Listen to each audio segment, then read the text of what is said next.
Nós de CAP está sumamente contente com logro mais de tempo assim cortico. Nós está sumamente contente em tomar serviço com esse esforço de cada empleado de CAP, pero também esforço de cada membro de Airport Community, maneira nós está chamando. Tá, companhia não que está aqui na airport e toda pessoa não que está laborada em companhia não é. Dus atrobe tá logro último aqui também tá de ACI, que tá Airports Council International World, que tá boss de aeroporto não. É grata surpresa, 3 in a row nos tabisa.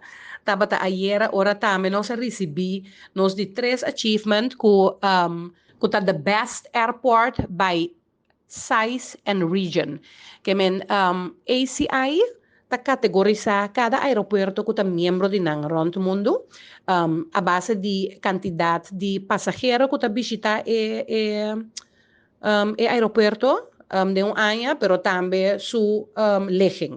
Que nós está em categoria de Caribbean Latin America e nós está bom de 2 milhões de passageiros por ano. Que de nos categoria nós recebi a 2020 Airport Service Quality Award como Best Airport by Size and Region.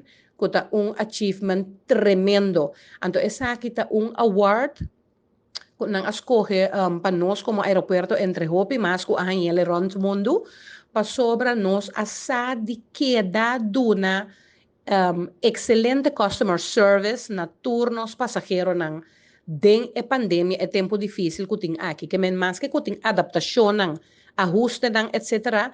Nós asa de queda duna customer service excelente.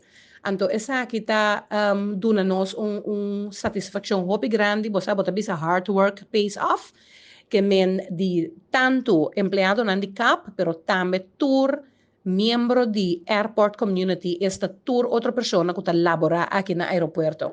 Esta donava uma motivação assim grande para você seguir, fazer bom trabalho, então para que da é passageiro sentir rei, não? Laga sentir safe, lagi sinti hasil su experiência aqui na airport hopi douche, hopi safe, hopi higiênico que men esta gewoon hopi great feeling den corto tempo assim né novembro, fevereiro e agora que março 3 via den short term assim atrás e outro